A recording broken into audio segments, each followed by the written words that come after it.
ठीक है, ये क्या था, सॉल्व बाय मैट्रिक्स मेथड्स के वीडियो चल गए नहीं किए थे, है ना? No sir. तो ये इसको क्या किया, ये मैट्रिक्स इक्वेशन होगा S इक्वल टू बी। अब ये कोफिशिएंट मैट्रिक्स S क्या है, वेरिएबल का कॉलम मैट्रिक्स हो गया, और ये राइट हैंड साइड की नंबर का कॉलम मैट्रिक्स हो गया। ठीक है, ऑगमेंटेड मैट्रिक्स कैसे निकालते हैं, यहाँ पे कोफिशिएंट मैट्रिक्स लिखेंगे और राइट हैंड साइड में B1 लिख देंगे, है ना? अब इसमें डायगोनल मैट्रिक्स के नीचे देखो, ये डायगोनल मैट्रिक्स के नीचे डायगोनल के नीचे एक एलिमेंट है, जब 3 रो 3 कॉलम होता है, जैसे 2 3 4 5 6 7 8 9, इस प्रकार 5 6 7 ऐसे। इसमें डायगोनल के नीचे कितने एलिमेंट आते हैं, 3 एलिमेंट। यहाँ 3 एलिमेंट को 0 बनाना पड़ता है, लेकिन इसमें प्रिंसिपल डायगोनल के नीचे एक एलिमेंट आ रहा है, तो सिर्फ प्रॉपर्टी लगाकर एक एलिमेंट को 0 बनाएंगे। ठीक है, प्रॉपर्टी लगाकर सिर्फ एक 0 बनाएंगे, और यहाँ 3 एलिमेंट को 0 बनाना पड़ता है। 3 दोनों को पहले 0 बनाते हैं, फिर इसको 1 बना करके प्रॉपर्टी लगा के इसको 0 बनाते हैं। ठीक है, अब यहाँ पे इतना करने के बाद क्या करेंगे, सबसे पहले ये कोफिशिएंट मैट्रिक्स की रैंक निकालेंगे। तो कोफिशिएंट मैट्रिक्स की रैंक निकालने के लिए क्या करेंगे, कोफिशिएंट मैट्रिक्स को डिटरमिनेंट मानकर सॉल्व करते हैं। इसको डिटरमिनेंट मानकर सॉल्व किए तो -2 आया, जिसकी वैल्यू 0 के इक्वल नहीं आई। इसका मतलब 2 रो 2 कॉलम का कम से कम एक मान 0 के इक्वल नहीं है, जिसका अर्थ है कोफिशिएंट मैट्रिक्स की रैंक 2 है। कोफिशिएंट मैट्रिक्स की रैंक 2 है। अब जो ऑगमेंटेड मैट्रिक्स फाइंड हुआ है, उससे 2 रो 2 कॉलम के एक माइनर लेते हैं। तो 2 रो 2 कॉलम के एक माइनर ऐसा लिए, कम से कम ऐसा चूज करते हैं जिसका मान 0 ना हो। ठीक है, मान लो हो सकता है कि ऐसे कुछ भी होंगे जिसका मान 0 भी हो सकता है, लेकिन कम से कम एक माइनर ऐसे दिखाना पड़ेगा 2 रो 2 कॉलम का, 2 ऑर्डर का, जो 0 के इक्वल ना हो, तभी उसकी रैंक 2 कह पाओगे बी की। ठीक है, तो हम इसका चूज करते हैं। ठीक है, इसका जब चूज करते हैं तो इसका भी चूज कर लेंगे, तभी 0 नहीं होगा। इसका चूज करें तभी 0 नहीं होगा। तो 2 रो 2 कॉलम का बनाना है इसकी मदद से। 2 रो 2, कोई 3 रो 3 कॉलम का तो बनेगा ही नहीं। ठीक है, तो 2 रो 2 कॉलम का एक माइनर लेते हैं जिसकी वैल्यू 0 के इक्वल नहीं आती। इसका मतलब ऑगमेंटेड मैट्रिक्स की भी रैंक क्या है, 2 है। ठीक है, अब नंबर ऑफ वेरिएबल भी कितने हैं इसमें, 2 हैं। तो जब तीनों नंबर सेम हो गया, तो जब तीनों नंबर सेम हो गए, इसका मतलब ये हुआ कि गिवन सिस्टम ऑफ इक्वेशन का क्या है, unique solution.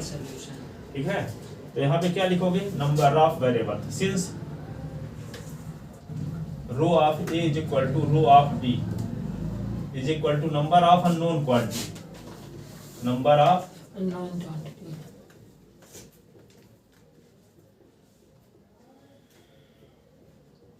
number of unknown quantity, therefore given system of equation has unique solution। ठीक है,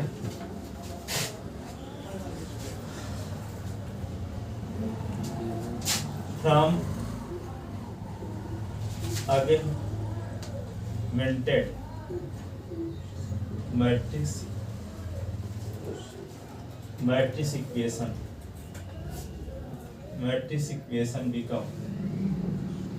equation become क्या,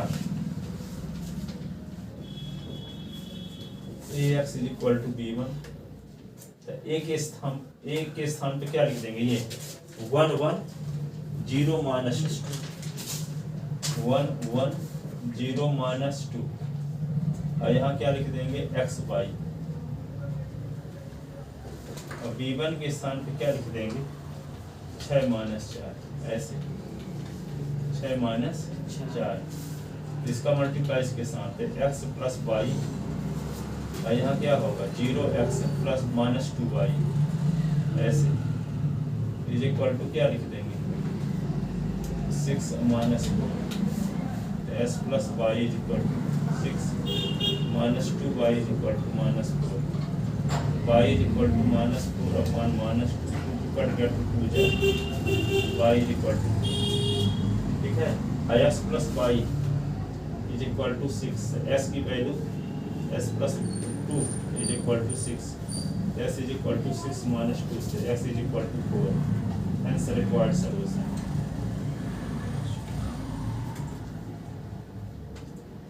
required solution s is equal to 4 और y is equal to 2, s is equal to लिख देना बड़े पापा हाँ बड़े पापा हाँ बोलो। बड़े पापा बुलाओ कौन है? कुकुरे वाले आए हैं कौन कुकुर वाले कुकुरे हैं? कुकुरे एक मिनट। जी सर। कौन सा करवाओगे? क्या करवाओगे उस पर सिग्नेचर करवाओगे? कल ये बताया था ग्रेडियंट ऑफ आर की पावर एन की वैल्यू निकालने के लिए, तो इसमें आधा अधूरा पूछ दिया है। ग्रेडियंट आर की पावर एन का हो, चाहे इसकी वैल्यू होती है डेल आर की पावर एन। तो कभी कभी ऐसे पूछ दिया find the value of del R की पावर एन, इसका मतलब ग्रेडियंट आर की पावर एन को घुमा के पूछ दिया। ठीक है, उसकी वैल्यू तो वही आती है। ठीक है, ग्रेडियंट आर की power N is equal to del R की पावर एन होता है, डॉट नहीं होगा, नहीं तो ग्रेडियंट डाइवर्जेंस हो जाएगा। डॉट नहीं है वहां पे, डेल आर की पावर एन। तो यहाँ पे क्या होगा, डेल आर की पावर एन का मतलब क्या हुआ, डेल का मतलब I del upon del X, I J del upon del Y plus K del upon del Z. ये क्या लिख दोगे, आर की पावर एन।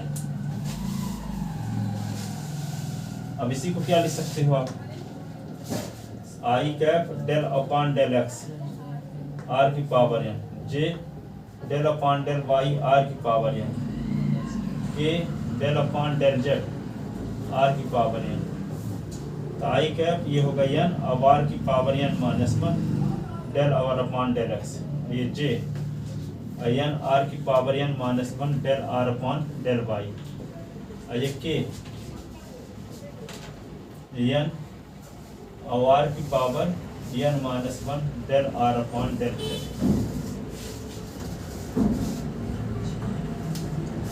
एन आर की पावर एन माइनस वन सब में है कि नहीं है? तो एन और आर की power N minus one I del R upon del X, J del R upon del Y, K del R upon del Z.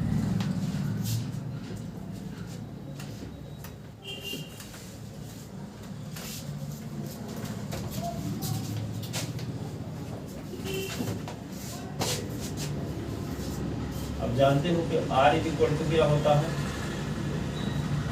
X I cap plus Y J cap plus Z K cap होता है कि नहीं? ठीक है, अब ये भी जानते हो कि वेक्टर r का square is equal to r का स्क्वायर, वेक्टर के स्क्वायर उसके मैग्नीट्यूड के स्क्वायर के इक्वल होता है, वेक्टर के स्क्वायर उसके मैग्नीट्यूड के स्क्वायर, या ऐसे बोल सकते हो r स्क्वायर बराबर होता है वेक्टर r की मैग्नीट्यूड का स्क्वायर, इसका मतलब होता है वेक्टर r का स्क्वायर, इसका मतलब हुआ vector r dot vector r। ऐसे r का स्क्वायर बराबर होता है, r स्क्वायर की मीनिंग है वेक्टर r का मैग्नीट्यूड का स्क्वायर। अब वेक्टर r के मैग्नीट्यूड का स्क्वायर वेक्टर के स्क्वायर के इक्वल होता है। क्यों होता है ऐसा? जैसे आप जानते हो कि a डॉट b की डेफिनेशन आपको बताई गई है, a का मैग्नीट्यूड b का मैग्नीट्यूड cos थीटा, ये बताया गया था ना। a डॉट b की डेफिनेशन था, जब वेक्टर a डॉट a कर दोगे तो वेक्टर a का मैग्नीट्यूड है a और a के बीच का एंगल 0, तो cos 0। ठीक है, तो यहाँ वेक्टर a तो वेक्टर a का स्क्वायर हुआ कि नहीं हुआ?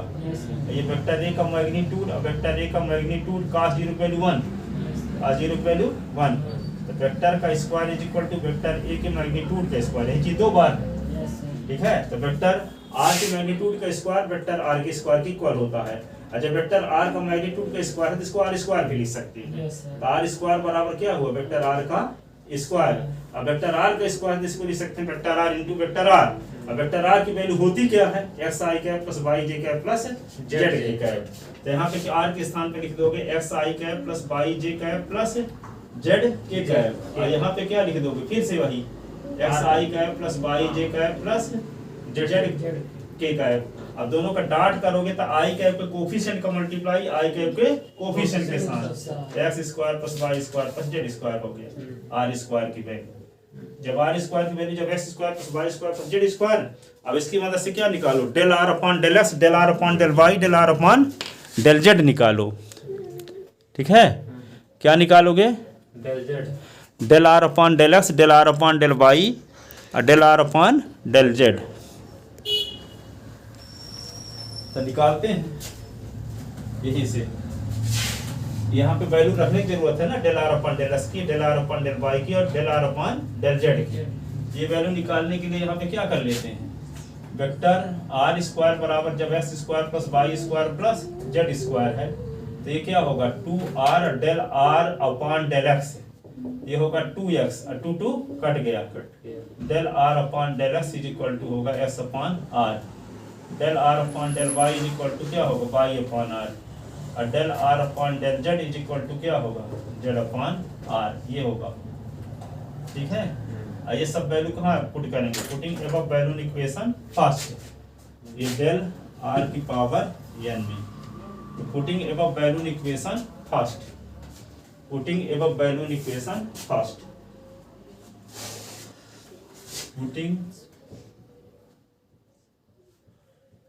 Above value in equation first, तो क्या होगा डेल आर की पावर n, यहाँ पे n आर की पावर n माइनस 1, यहाँ क्या लिखेंगे आई कैप, इसके स्थान पे लिखेंगे क्या एक्स अपॉन आर,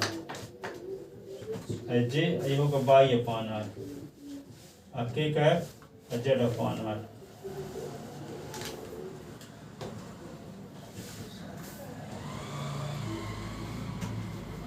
आर को नीचे लिया 1 अपॉन आर कॉमन ले लिए तो क्या बचा X I cap plus Y J cap plus Z K cap, और आर को ऊपर ले जाओ, देख फार्मूला पढ़े थे ए की पावर m और ए की पावर n, ए की पावर m माइनस n होता है कि नहीं, आर की पावर n माइनस 1 आर की पावर 1, तो डेल आर की power n is equal to क्या होगा n आर की पावर n माइनस 1 माइनस 1, और ये क्या होगा वेक्टर आर, वेक्टर आर, ठीक है। अब ये क्या होगा डेल आर की power n is equal to n R की पावर n माइनस 2 और वेक्टर आर, वेक्टर आर, ये आंसर है। ये नीचे का चीज ऊपर भी सकता है सर, आर स्क्वायर से